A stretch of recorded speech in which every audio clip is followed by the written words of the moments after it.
बिस्मिल्लाहिर्रहमानिर्रहीम। Welcome to Sana Khan food secret.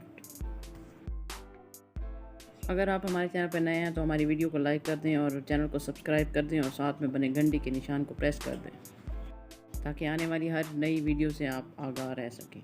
तो चलिए अपनी वीडियो करते हैं स्टार्ट। तो नाजरीन, आज की वीडियो में हम आपको ये बताएंगे कि शुगर के मरीज़ों को रमज़ान में क्या खाना चाहिए, यानी शायद सहरी और अफ्तारी में शुगर के मरीज़ों के लिए क्या अच्छा है जिससे जो है उनकी शुगर भी सही रहे और वो रोज़ा भी रख सकें।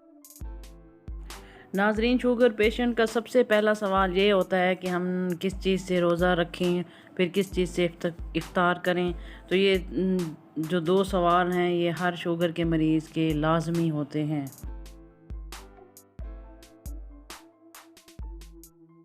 तो नाज़रीन, शुगर के मरीज़ जितना हो सके सादगी से रोज़ा रखें उतना ही उनके लिए बेहतर है और सवाब भी है। ख़ास तौर पर शुगर के मरीज़ों में कैलोरीज़ की परेशानी रहती है कि कितनी कैलोरीज़ लें वग़ैरह वग़ैरह।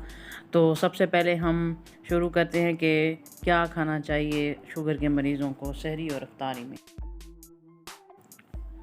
तो सबसे पहले खजूर जो है वो शुगर के मरीज़ों के लिए ज़रूरी है। तो आपने सुबह सहरी में और अफ्तारी में एक अदद खजूर लाजमी लेना है। इससे ज़्यादा भी नहीं लेना, लेकिन एक खजूर लेना शुगर के मरीज़ों के लिए निहायत ज़रूरी है।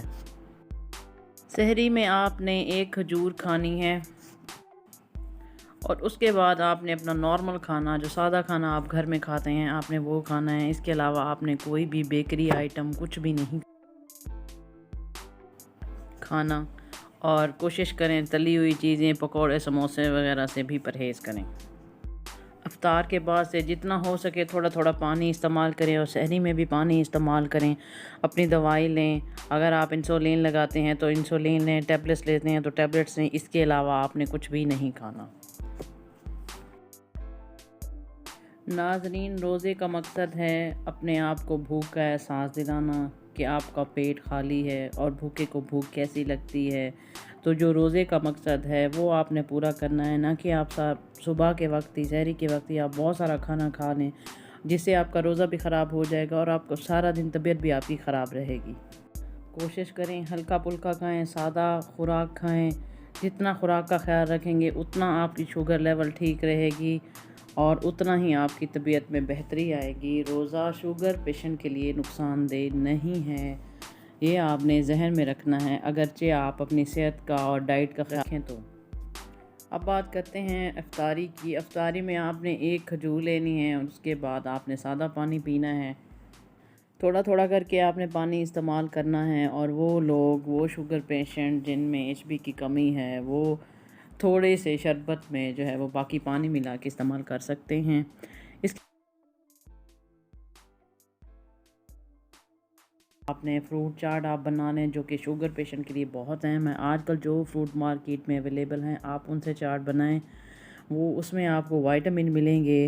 विटामिन आपके लिए बहुत ही एक अच्छा सोर्स है फ्रूट चाट में, क्योंकि विटामिन फ्रूट चाट के अलावा आपको टैबलेट्स में भी नहीं मिलेंगे जितना कि वो आपको फ्रूट चाट में मिल जाएंगे।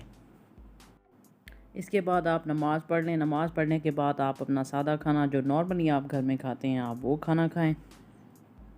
साथ में आपने अफ्तार से सहरी के टाइम तक आपने ज़्यादा से ज़्यादा पानी का इस्तेमाल करना है। थोड़ा थोड़ा पानी इस्तेमाल करें, इससे आपके गुर्दे भी सही रहेंगे और आपकी दिन भर जो रोज़े की हालत है उसमें भी आप अच्छा महसूस करेंगे और डिहाइड्रेशन के मसाइल से भी आप बचे रहेंगे। आपकी स्किन भी सही रहेगी और आपकी शुगर लेवल जो है वो भी आपका सही रहेगा। तो नाज़रीन, ये थी आज की वीडियो। उम्मीद है ये वीडियो आपके लिए मुफीद साबित होगी।